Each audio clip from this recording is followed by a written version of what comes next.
The Alpha King disguised himself as a servant to meet his future mate. What he witnessed changed everything.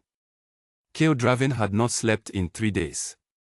Not because he was weak, not because anything had broken him, but because something far more unsettling had happened. He had been handed a name on a piece of paper, and that name was supposed to become the rest of his life. Sarah Ashville. He said it once, quietly, in the dark of his private chamber, where no one could hear him. It sat in the air like a question with no good answer. He was 29 years old. He had led battles before most men his age had led anything. He had made decisions that reshaped territories, redirected rivers of power, ended rivalries that had been burning for generations.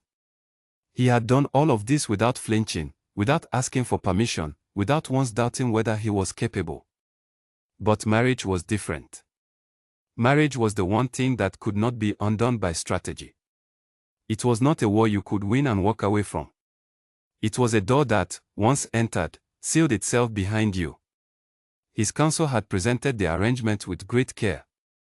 Lord Cedric, the eldest advisor, had placed the document on the long table with both hands, as though it were something sacred. The Ashville family controlled the Highland trade routes. Their pack was one of the oldest in the Southern Territories. An alliance through marriage would end a border tension that had simmered for 11 years. It was logical. It was efficient. On paper, it was everything Kale had been taught to value. He had signed it without ceremony. That was 3 weeks ago. Now, with the formal meeting between their two families approaching in less than a month, something cold and persistent had settled behind his ribs. He did not know her. That was the simple truth at the center of everything. He had received a portrait. The woman in it had dark hair and a composed expression. She looked like someone who knew exactly how to sit for a painting. That told him nothing. Every noble daughter in every territory knew how to sit for a painting. What he needed to know was who she was when no one was watching. What she said when she was angry. Whether she was kind to people who could not benefit her.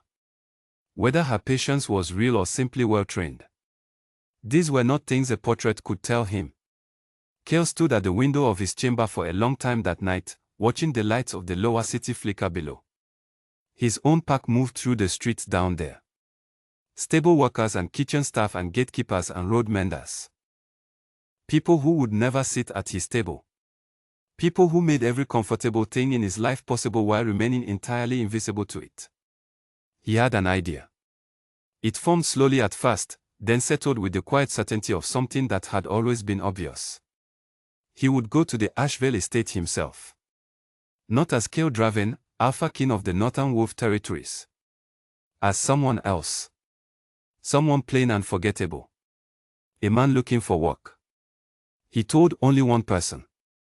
His personal guard, a man named Owen, who had known Kale since childhood and had long since learned to express disapproval through silence rather than argument. Owen was silent for a very long time that night.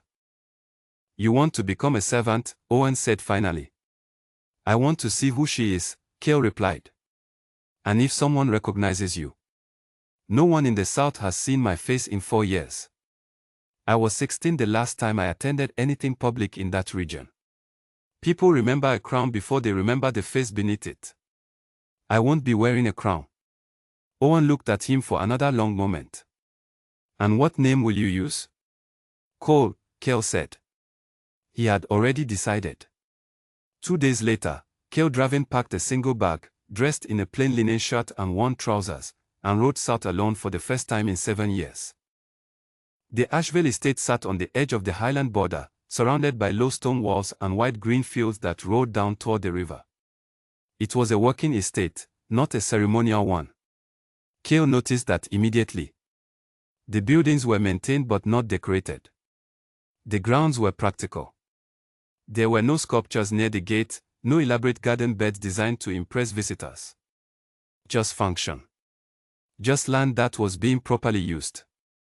He arrived in the early morning and introduced himself to the head steward, a stout older man named Mr. Aldrin, as Cole, a man looking for temporary work.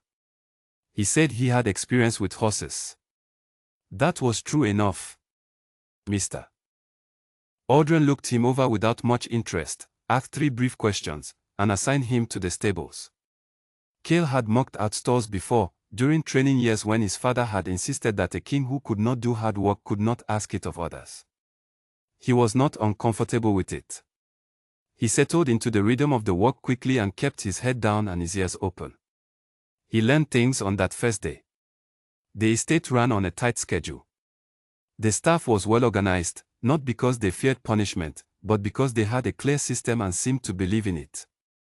They worked hard, but they also laughed among themselves. There was no brittle tension in the yard, no whispered anxiety about what the lord of the house might do if something went wrong. He asked a young stable hand named Percy about the family. Percy wiped his hands on his trousers and thought about it. Lord Ashvale is fair enough, he said. Strict, but fair. His daughter runs most of the household. She is the one you will want to stay on good terms with, if you are planning to stay. Cale kept his expression casual. Is she difficult? Percy looked at him like the question was mildly confusing. No. She is the opposite of difficult. She is just the kind of person who notices everything and remembers it. She will know your name by tomorrow morning and ask about it like she has known you for years. Cale nodded and went back to his work. He did not see Sarah Ashvale that first day. He heard her once, briefly, across the yard. Her voice carried, not because she was shouting but because she spoke with a natural directness that did not trail off at the end of sentences. She was giving instructions to someone about a delivery that had arrived short of what was ordered. She was precise and she was firm, and then she thanked the person she had been speaking to before walking away. Cale stood very still for a moment after the sound of her footsteps faded. He had come here expecting to observe someone performing the role of a gracious noble daughter for an audience she did not realize was watching. He had expected pleasant manners stretched over something hollow. He had not expected her to sound like someone who was genuinely paying attention. That night, lying on a narrow cot in the servants' quarters with the sound of horses settling in the stable next door, Cale stared at the ceiling and reminded himself that one overheard instruction meant nothing. But something in his chest, something he had kept very quiet for a very long time, had shifted slightly. It was the smallest thing. Barely worth noting. He noted it anyway. He had told Owen 7 days. 7 days to learn what he needed to learn. Then he would ride home, make his decision based on evidence rather than ceremony, and move forward. 7 days felt manageable. What he did not know yet was that by the 3rd day, the question he had come here asking would already have a clear answer. And by the 5th, he would no longer be asking it. He would be asking an entirely different question. One he had never thought to prepare for. The second morning at the Ashvale estate arrived cold and damp, with a grey sky pressing low over the hills. Cale was in the stable yard before the sun had fully risen, moving water buckets between the stalls. His hands were already rough from the day before.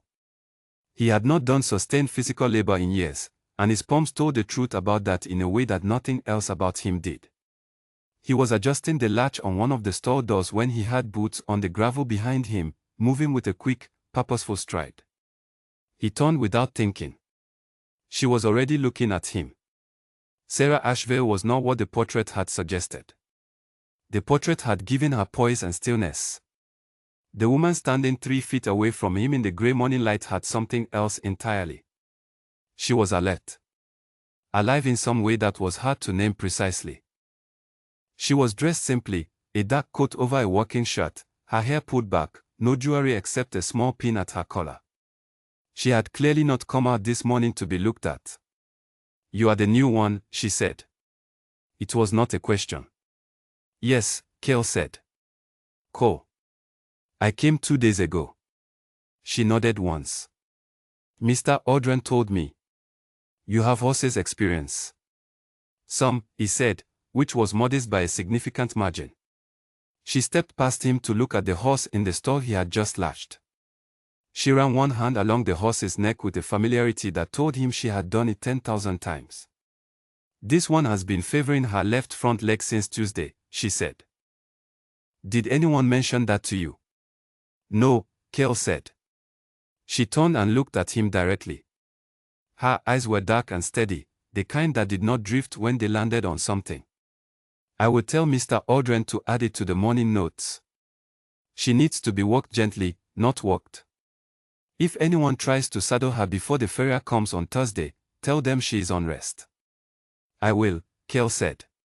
She looked at him for one more second in a way that felt like she was weighing something, and then she was gone, moving back across the yard toward the house with the same quick stride she had arrived with. Cale stood there for a moment. She had come to the stable yard at dawn.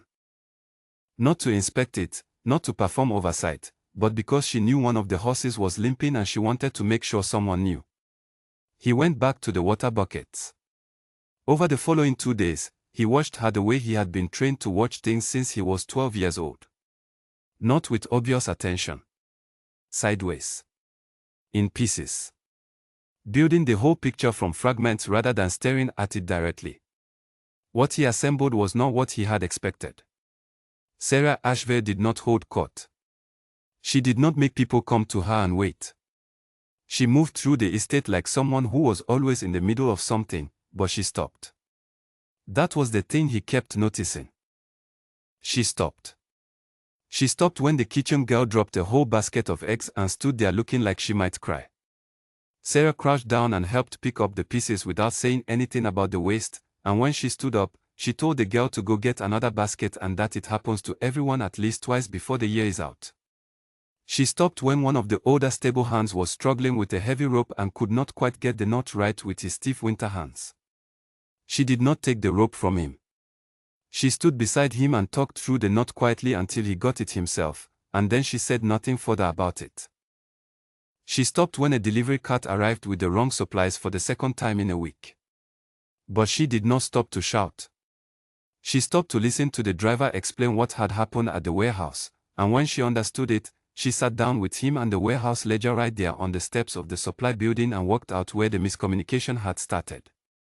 Then she wrote a note directly to the warehouse manager herself rather than sending it through 3 people and losing half the meaning. Cale had met many leaders in his life. He had grown up surrounded by them. He knew the difference between someone who managed people and someone who understood them. Most people in positions of authority, even the good ones, treated the people below them as a category.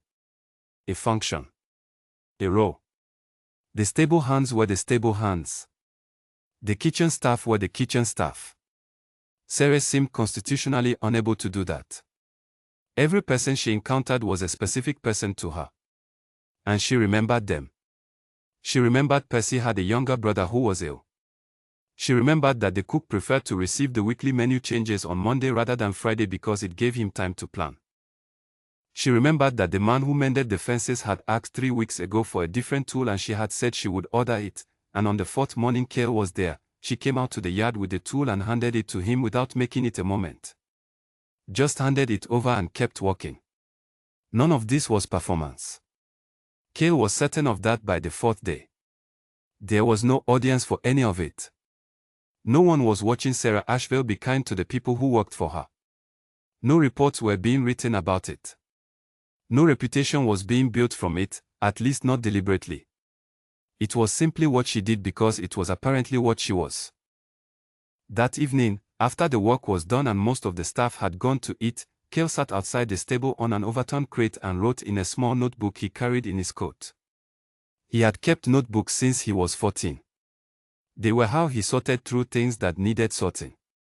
He wrote in the formal script he had learned from his tutors, the kind that was specific to court-educated men, without thinking about it. He was so deep in his own thoughts that he did not hear her approach. "That is a very particular way to hold a pen," said a voice from his left. He looked up. Sarah was standing 5 feet away, holding a lantern, clearly on her way to check the stables for the last time before dark. She was looking at the notebook. Cale closed it slowly. He kept his voice even.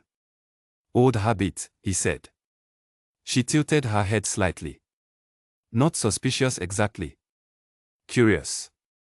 She looked at him the same way she looked at most things, directly, like she was genuinely trying to understand rather than judge. Most of the men we have had come through here for stable work right, if at all, in large print. Not court script. She said it without accusation. Just observation. "I had a good teacher when I was young," Kale said. It stuck. She considered this for a moment. Then she nodded and walked past him into the stable with her lantern. He sat there in the dark after she was gone, the notebook still closed in his hands. She had noticed. She had named what she saw accurately. And she had not pushed further. He was not sure whether that was trust or patience or simply good instinct. He was not sure it mattered which one it was. What he was sure of, sitting on that crate with the cold air coming off the hills, was that he had come here to determine whether Sarah Asheville was worth trusting. He had his answer. He had had it since the second morning. The problem was that the answer had arrived much faster than he had expected, which meant he had 5 more days here with nothing to investigate and no clear reason to leave early. Or perhaps he did have a reason to stay. Perhaps it was not about investigation anymore. He did not let himself finish that thought. Not yet. He put the notebook back in his coat, stood up, and went inside. On the 5th day, something happened that changed everything, and it had nothing to do with him at all. The morning of the 5th day began the way all of them had begun. Kale rose before the sun, pulled on his coat, and walked across the frost-covered yard to the stables. The cold was sharp enough to sting the back of his throat with every breath. He had grown up in the north where the winters were brutal and long, so this kind of cold was familiar to him. He almost found it comforting in its honesty. He walked through the first 2 hours quietly. Percy came in late, still rubbing sleep from his eyes, and they walked in comfortable silence the way men do when they have developed a rhythm together without trying. Kale had not expected to find any part of this week genuinely restful, but there was something about the physical simplicity of stable work that let his mind settle. He noticed things more clearly when his hands were occupied. Which was probably why he had the argument before most people did. It started in the main courtyard near the front gate. 2 voices at first, one sharp and high with agitation, one flat and authoritative with the kind of weight that comes from a man who is used to not being questioned. Kale set down the brush he was holding and moved to the stable doorway without drawing attention to himself. In the courtyard, a young woman was standing very still while a tall man in a formal traveling coat spoke over her in clipped, precise sentences. The girl could not have been older than 16. Her name was Nell. Kale had learned this because Sarah had introduced them on the 2nd day, saying simply that Nell was one of the most reliable members of the household and that if he needed to find anything in the supply rooms, Nell would know where it was. The man in the traveling coat was one of several visitors who had arrived the previous afternoon. They were members of a neighboring lord's household, there for the formal dinner that was being held that evening. Kale had seen them arrive from a distance. He had noted without particular interest that they were the kind of visitors who looked at the estate staff the way one looks at furniture. The man was accusing Nell of stealing. He said it plainly and loudly, standing in the center of the courtyard while people gathered at the edges trying not to be seen watching. He said that a small silver travel case had gone missing from his room that morning and that Nell was the only person who had been in the corridor when he returned. He said this as though the logic was complete and the verdict was obvious. Nell was shaking. Not with guilt. Kale recognized the shake. It was the shake of someone who is innocent and terrified and has no language for the gap between those 2 facts in this moment. Mr. Aldrin arrived quickly, his face tight with the specific anxiety of a man trying to manage a situation before it becomes a crisis. He was already beginning to speak in the tone of someone preparing to apologize for things that had not yet been proven. Kale watched from the stable doorway. His hands were very still at his sides. Then he heard the front door of the main house open. Sarah came out at a pace that was not quite running but was close to it. She was still wearing the dress she had been changed into for the morning's early preparations, her hair not yet fully arranged for the evening. She had clearly been interrupted mid-preparation and come anyway. She read the scene in less than 3 seconds. "What has happened?" she said, and her voice was calm in the way that a bell is calm. "Clear. Karen." The man from the visiting household turned to her and repeated his accusation with the confidence of someone who expects his version of events to be accepted because he is the one wearing the expensive coat. Sarah listened without interrupting. Kale had noticed this about her before. She never interrupted. She collected information first. When the man had finished, she turned to Nell. Tell me what happened this morning. All of it. Start from when you came on duty. Nell's voice was barely above a whisper. She had come on duty at 5 in the morning. She had cleaned the east corridor, which included the hallway outside the guest rooms, before the guest had risen. She had not entered any of the guest rooms. She had not seen any silver case. She had been in the corridor for approximately 30 minutes and then moved on to the lower hall. Was anyone else in the corridor when you were there? Sarah asked. Nell thought. The boy who delivers the morning water. Nathan. Where is Nathan? Sarah said, turning to Mr. Aldrin. Nathan was found 2 minutes later. He was 13 years old and had the look of someone who is afraid of accidentally getting someone in trouble. But when Sarah asked him directly, quietly, with none of the authority she could have leaned on, he told her that he had seen one of the visiting guests come out of his own room while Nell was still cleaning at the far end of the hall. That guest had stopped at the door of a different room and gone inside briefly and come back out. Sarah listened to every word. She turned back to the man who had made the accusation. Her expression had not changed. It was still composed. But something in it had clarified, in the way weather clarifies before a storm. Your silver case, she said, may have been moved. Or borrowed. Or placed in a location you do not recall. But Nell was at the far end of the east corridor when you claimed she had access to your room, and she did not enter any guest rooms. I have a witness to that. She paused.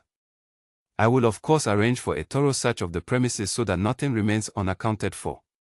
But I am asking you directly to withdraw the accusation you have made against this girl in front of my entire household. The man stared at her.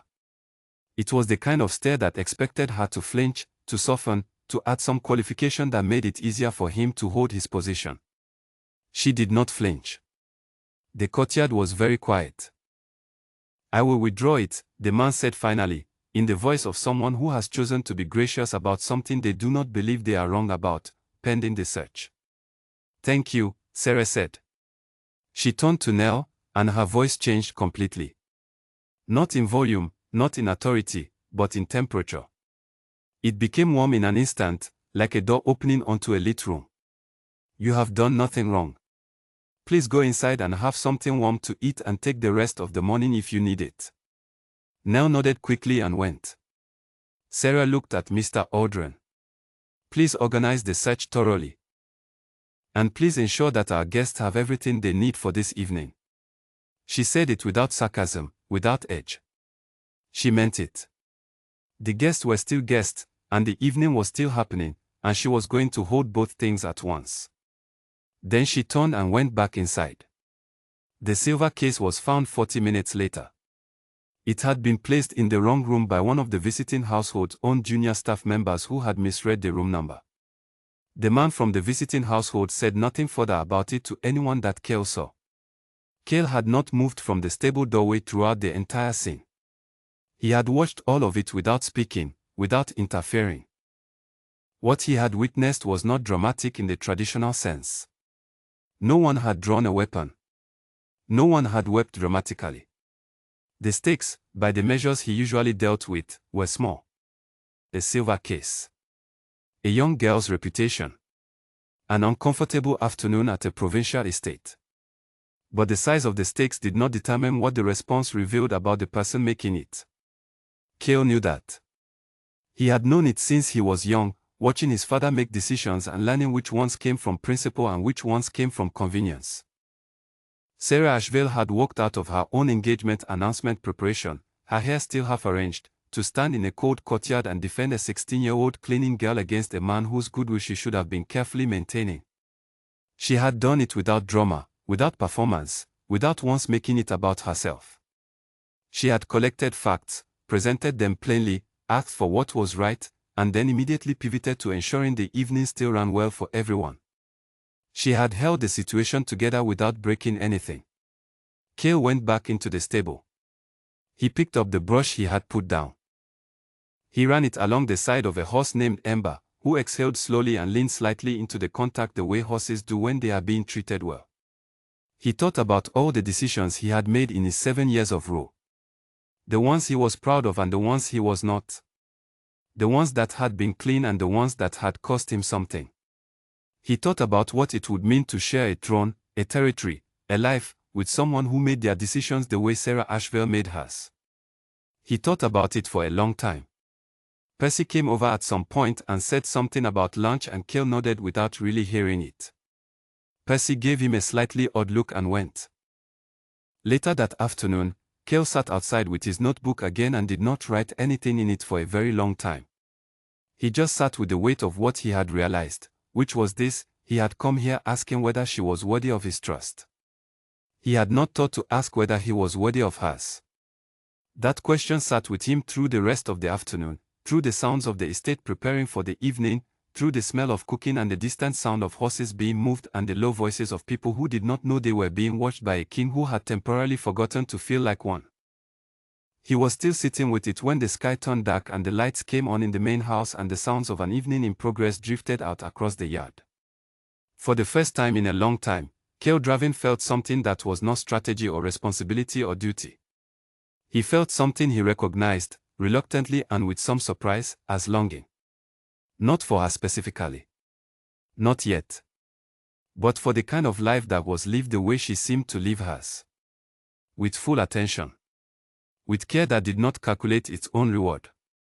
With the courage to do the right thing in a cold courtyard at the wrong time of morning when no one important was watching. He wanted to be someone who deserved to stand in the same world as that. He was not sure he was yet. But he had not, before this week, understood what the standard was. Now he did. He had 2 days left. That was the thought that greeted Cale on the 6th morning, arriving not with relief but with something closer to reluctance. He lay on the narrow cot in the grey pre-dawn and counted the hours he had remaining here and felt the faint and unfamiliar sensation of not wanting them to end. He got up before that feeling could develop any further and went to work. Percy was already in the stable, which was unusual. The younger man was sitting on a hay bale near the door, holding a cup of something warm and looking out at the still dark yard with the expression of someone who had not slept well. "Everything all right?" Cale asked. Percy shrugged in the way young men shrug when something is clearly not all right but they have not decided yet whether to speak about it. Cale left it alone. He began the morning rounds. 15 minutes later, Percy said, without preamble, "My mother is ill. Back home. I found out last night by letter." Cale straightened and turned toward him. "I have been trying to decide whether to ask for time away," Percy said. "But the timing is bad. With the formal visit coming next week and 2 men already shot and all the extra horses being brought in for the guest." "Have you told anyone?" Cale asked. "Not yet." "Tell her," Cale said. It came out simply and directly, with more certainty than he had intended. Percy looked at him. "You mean Miss Asheville?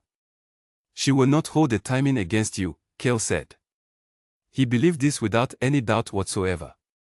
Percy was quiet for a moment. "How can you be certain? You have only been here a week." Cale thought about the courtyard yesterday. About Nell and the cold morning and the man in the expensive coat. He thought about the horse being walked gently instead of saddled. The fence mender's tool arriving without ceremony. The cook's Monday preference remembered and honored. "I am certain," Cale said. Percy went and spoke to Sarah later that morning. Cale did not witness the conversation, but he saw Percy come back to the stable an hour later with his face changed. Not with happiness exactly, but with the particular relief of someone who has been treated with more consideration than they expected. "She told me to leave this afternoon," Percy said. "She said the horses will manage. She told me to send word when my mother is better and my place will be here when I come back." He said it like he was still slightly surprised. Like he had been braced for something else. Cale nodded and went back to his work. That afternoon, the 6th one, Cale found himself crossing paths with Sarah twice. Once near the supply building, where she was reviewing a ledger with a focused expression and barely acknowledged him beyond a brief glance. Once near the well at the center of the yard, where they both arrived at nearly the same moment for different reasons and stood 2 feet apart for a few seconds in a silence that felt different from ordinary silence. She looked at him. Not with the polite indifference that people in authority reserve for the people who work for them. With the direct and specific attention she seemed to give everything. "You told Percy to speak to me," she said. It was not phrased as a question. Cale considered denying it for exactly 1 second. "Yes," he said. She held his gaze. "Why?" He chose the simple true answer. "Because I thought you would handle it well." She was quiet for a moment. Something in her expression shifted, not dramatically, not visibly to anyone who was not watching carefully. Just a small movement across her features that might have been something like recognition. "You watch people," she said. "Carefully." "Yes," he said again. "Why?" she said, and it was the same word she had used a moment before, but it meant something different now. More layered. More direct. He should have deflected. He knew that. He had 7 years of experience building answers that did not reveal the thing behind the answer. He was very good at it. Instead, he said, "I like to understand people before I trust them." She looked at him for another second. Her expression did not change. "That is not a quality that belongs to a stable hand," she said. She said it quietly, without accusation. Precisely the way she had noticed his handwriting 3 nights ago. Just observation. Just the truth being named without drama. "No," he said. She looked at him, and in that look was the clear knowledge that she had already decided something and was simply confirming it with her own instincts. "You are welcome here," she said, "whatever reason you actually came. But I would ask that you do not take anything from this estate that you are not given." He understood her. She did not mean objects. She meant information. Trust. Anything that was offered without the knowledge that the offer was being made. He felt the full weight of what he had been doing land on him in a way it had not quite landed before. "I would not," he said, and he meant it with a completeness he could not fully articulate. She nodded once. She picked up the water she had come to the well for and walked away. That night was the longest of the 7. Cale lay on the narrow cot and looked at the ceiling and had a very clear and uncomfortable conversation with himself. He had come here in secret. He had watched her without her knowledge. He had gathered information about a person who had no idea she was being assessed. He had told himself it was practical. Reasonable. The logical action of a man who needed to make an informed decision. Lying there in the dark, with 6 days of evidence pressing on his chest, he could not make it feel clean. She had been nothing but real since the first morning. Every single moment he had observed had been authentic. She had not hidden anything because she had nothing to hide. And he had watched all of it while hiding himself entirely. He did not sleep that night. In the morning, the 7th morning, the last one, he made a decision. He went to the stable at dawn as he always had. He walked through the first hour in silence. Percy was gone, traveling home to his mother. The yard was quieter without him. When Sarah came to check on the limping horse, now almost fully recovered, Cale was waiting. He had the notebook open in his hands. Not to write in it. Just to hold. She stopped when she saw his expression. He did not lead into it. He had never been good at leading into things and had stopped trying years ago. "My name is not Cole," he said. She was very still. "My name is Cale Draven," he said. "I am the Alpha King of the Northern Wolf Territories. I arrived here 7 days ago in disguise because I was not willing to meet you under ceremony without first knowing who you actually were." The silence that followed was the kind that has weight. Not the absence of sound but the presence of something significant being absorbed. He waited. Her face did not do what he had expected. He had prepared himself for anger.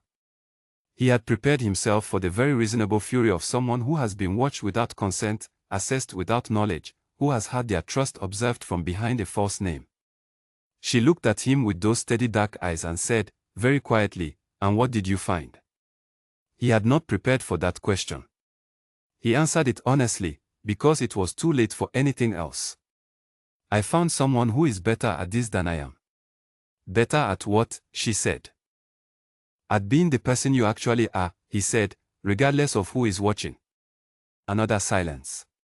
Longer this time. He could not read it, and he had always been very good at reading silences. You should have asked, she said at last. You should have come to the door and said, I need to know who you are before this arrangement goes further. I would have understood that. He nodded. I know. I came the wrong way. Yes, she said. You did. I am sorry for it, he said. And he was. Completely and without qualification. She looked out at the yard for a moment. Then she looked back at him. Did you learn what you needed? She asked. Yes, he said. Then at least something honest came from it, she said. She turned and went back into the house. Cale stood in the stable yard for a long time after she was gone. The horses moved quietly behind him. The morning light came slowly over the hills. He had made a mistake. He had come here the wrong way and done something that, even with the best intention behind it, was not fair to her. He knew that fully now in a way he had not known it fully when he set out. But she had not screamed. Had not called her father. Had not sent him off the property. She had simply told him the truth, which was exactly what she always did, with everyone, about everything. He rode home the next morning. Owen met him at the northern border with a hoarse and a dry expression that said he had several questions and was choosing not to ask them yet. They rode in silence for a while. Then Owen said, well. Cale thought about everything. All of it. 7 mornings and 7 evenings. A limping horse. A cold courtyard. A notebook. A well. A girl named Nell and a boy named Percy and a fence mender who got his tool without ceremony. A woman who stopped, always, for the person in front of her. We continue with the arrangement, he said. Owen nodded. Good. Cale looked at the road ahead. But I am going back. Properly this time. Front door. My own name. Owen allowed himself a small smile at the road. That is probably the correct approach, yes. He arrived at the Asheville estate 4 days later. This time, there was no plain linen shirt. No worn trousers. No invented name. He came on a proper horse with Owen riding beside him and 2 other members of his household following at a respectful distance. He wore the coat he was known for, dark wool with the northern crest, walked quietly at the collar, not shouted but present. He had sent a letter ahead, brief and direct. He had said only that he wished to call on the Asheville family formally and that he had something he wanted to say to them in person before any further arrangements moved forward.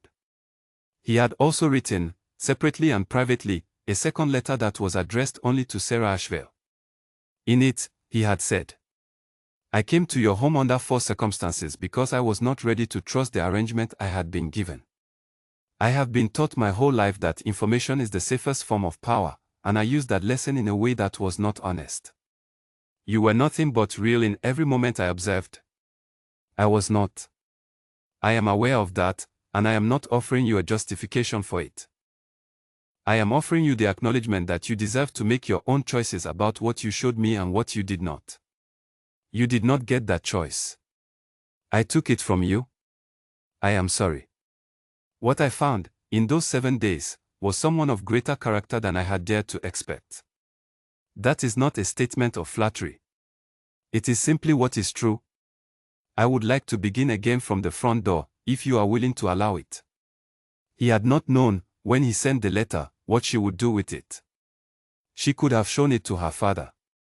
She could have used it to end the arrangement entirely, which would have been a reasonable response and one he would have had to accept. She could have kept it to herself and met him at the door with the cool detachment of someone who has decided to proceed without forgiveness. He was not sure which he was hoping for. When he rode through the gate of the Asheville estate on the 4th day after his return home, Lord Asheville was waiting at the front steps with Mr. Audren and 2 other senior members of the household. The welcome was formal, correct, appropriately calibrated to the arrival of an alpha king on an official visit. Sarah was not on the steps. Cale dismounted and greeted Lord Ashvale with the full weight of the occasion. Lord Ashvale was a solidly built man in his 50s with a careful face and the eyes of someone who has learned to watch political developments before he reacts to them. He welcomed Cale with warmth that was genuine enough to be honest and measured enough to be wise. They went inside. There was tea in a formal sitting room. There was conversation about the territories and the trade routes and the arrangement itself. Lord Ashvale did not raise the question of how Cale had spent the previous week.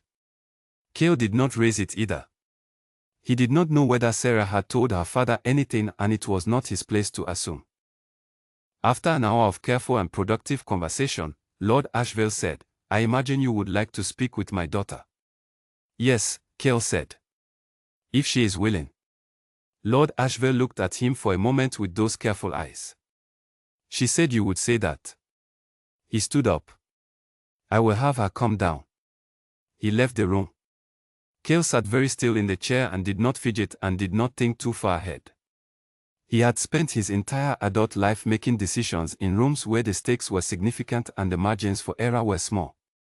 He was familiar with the feeling of a moment that could go in multiple directions. This felt different from all of those. Not bigger, exactly, but closer. Sarah came in without announcement. She closed the door behind her and crossed the room and sat in the chair across from him. She was wearing a dress he had not seen before, a warm brown color that suited the gray afternoon light coming through the tall windows. She looked the same as she always looked. Composed. Alert. Present. She looked at him directly. "Your letter was well written," she said. "It was honest," he said. "That is all I was trying for." "Honesty is not nothing," she said. "No," he agreed. She held his gaze. "I want you to understand something. I am not angry with you for wanting to know who I was before you committed your life to mine. I think that is reasonable. Any person with good instincts would want that." She paused. "What I did not like was that the choice was entirely yours and not at all mine." "I know," he said. "I did not get to decide what you saw or how you saw it," she said. "I did not get to ask you questions of my own. I did not get to watch you when you did not know you were being watched." He said nothing. She was right. "So," she said, "I have some questions for you now." He had not expected that either. He should have. He would have, if he had been thinking clearly. But something about being in a room with her made him consistently fail to anticipate the next move, which had never happened to him with anyone. "All right," he said. "What is it like to roll?" she said. "Not how do you roll. What is it like?" The difference was significant. He thought about it seriously. He gave her a serious answer. He told her about the weight of it, the persistent heaviness of being the final point of decision on things that affected thousands of people. He told her about the loneliness that was built into the position, not because people were unkind to him but because authority creates a specific kind of distance that is very hard to cross even when everyone on both sides of it wishes it were otherwise. He told her things he had not said aloud to anyone. She listened the way she always listened. Completely. Without planning her response while he was still talking. When he was finished, she said, "Do you enjoy any of it?" The question surprised him. "Yes," he said, after a moment. "When it works. When I make a decision and it is the right one and I can see the effect of it in the real world. When I find a solution that helps people in a way they did not think help was coming. Yes. I enjoy that." She nodded slowly. "That is the right answer." He looked at her. "Is there a wrong one?" "Yes," she said. "The wrong answer is that you enjoy the power. The wrong answer is that you enjoy being the one people have to listen to. That kind of enjoyment grows and grows until there is no room for anything else." He thought about the leaders he had known who had that kind of enjoyment. The ones who had started with good intentions and gradually become the worst version of their own authority. He thought about how easy it was to slide in that direction without noticing. How do you keep yourself from it? She asked. He was quiet for a moment. Then, honestly, he said, I am not always sure I do. She looked at him. Something in her expression opened slightly, a small and careful movement, like a window coming open by an inch. That, she said, is also the right answer. They talked for a long time. The gray afternoon deepened outside the windows. At some point, someone brought in fresh tea and neither of them acknowledged it, but both of them eventually picked up a cup. She asked him about his pack, about the people he worried about most in his territory, about the decisions he had made that still cost him sleep. He answered all of it. He did not manage his image. He did not construct a version of himself that was designed to impress. He was just himself, which felt unusual enough that he noticed it. At one point she said, "You are different in your own name." "Yes," he said. "Better," she said, and there was the smallest thread of something like humor in it. He considered it properly. "Closer to accurate," he said. She smiled. It was brief and real and entirely unperformed, and it was the first time he had seen it directed at him, properly, with full knowledge of who he was. It was the most effective thing he had seen in 7 days. He rode home that evening in the early dark with Owen beside him again and the cold air of the hills carrying the smell of coming rain. He did not speak for a long time. Owen did not ask. Eventually, Owen said, "How was it?" Cale thought about the room. The questions. The tea that neither of them acknowledged. The smile. "It was good," he said. Owen nodded at the road. "Are you going back?" "Yes," Cale said. "Soon." He was quiet for another long stretch. Then he said something he had been turning over for the last hour. "I spent 7 years building a version of ruling that was entirely about preparation. About knowing before committing. About never entering a room without understanding the room first." Owen waited. "She asked me questions I was not prepared for," Cale said. "And I answered them better than I answer things I have prepared for." Owen rode in silence for a moment. Then he said, "That is either a sign that you trust her or a sign that she is an exceptionally good reader of people." "Both," Cale said. "It is both." The road not opened out before them, long and cold and familiar. Cale rode it with a different weight than the one he had carried going south. Not lighter, exactly. But differently distributed. Balanced in a way it had not been before. He had gone to the Asheville estate to find an answer about her. What he had not accounted for was finding an answer about himself. The discovery that there was a gap between who he was inside a role and who he was when the role was temporarily removed. The discovery that the gap could be closed. The discovery that there was someone in the world who had the instinct to reach through the role to find the person inside it, and the patience to wait for that person to come forward on their own. He thought about all the things she had said. About the letter. About the choice she had not been given. About the wrong answer and the right one. He thought about the way she had said, "You are welcome here, whatever reason you actually came." He had been a stranger in a borrowed name. She had offered welcome anyway. She had named what she saw and given him room to stay or go. She had held the situation without controlling it.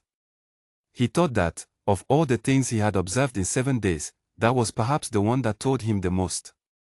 Not the courtyard defense, though that had cracked something open in him. Not the early morning at the horse's stall, though that had started it. Not the fence mender's tool or Percy's leave or any of the accumulated evidence of a life lived with real attention. It was the simple, clean, extended hand. "You are welcome here." He had not been used to welcome that came without conditions. His whole life, welcome had been an exchange. People were glad to see him because of what he was or what he could offer. Even the people who cared for him genuinely had a layer of the role beneath everything, because the role was unavoidable. She had offered welcome to a man with no name and no power and no apparent reason to be accommodated beyond the basic fact of his presence. That was who she was. He could not think of anything he had wanted more than to deserve that kind of welcome. Not to command it, not to earn it through strategy or position, but to actually deserve it through being the kind of person who warranted it. He was going to try. He was going to go back to the front door, and he was going to tell her all the things he had not finished saying, and he was going to listen to everything she asked because she always asked the right things, and he was going to learn, slowly, how to be as honest in his own life as she was in hers. The arrangement, when it was finally complete, would not look the way the council had imagined it. It would not be the cold efficiency of an alliance made on paper. It would be messier and realer and harder than that. It would require him to keep closing the gap between the person he performed and the person he actually was. It would require him to accept that she would see both versions and compare them, not with cruelty but with the honest clarity that was simply her nature. He thought he could do that. He was not entirely sure, but he thought so. Owen pulled up his horse as they crested a hill, and the lights of Cale's own territory came into view below, spread across the dark valley like a scattered field of small fires. Home. Everything he had built and been entrusted with and carried for 7 years. "You are smiling," Owen said, with mild surprise. Cale had not noticed. He made no effort to stop. "Send word to the Asheville estate," he said, looking out at the lights. "I will be calling again in 10 days. Properly. With an actual stated purpose." "And what is the stated purpose?" Owen said. Cale considered. "Tell them," he said, "that the Alpha King of the Northern Wolf Territories is coming to continue a conversation that he was not prepared for and would like the opportunity to be less unprepared for this time." Owen stared at him. "She will understand it," Cale said. He touched his heels to his horse and rode down toward the lights of home, carrying something he had not brought south with him. Something he had picked up in a week of early mornings and cold water buckets and honest questions asked in a quiet room. He would not name it yet. It was too new and too particular for naming. But it was there. And it did not feel, for once in his life, like something he needed to be careful about.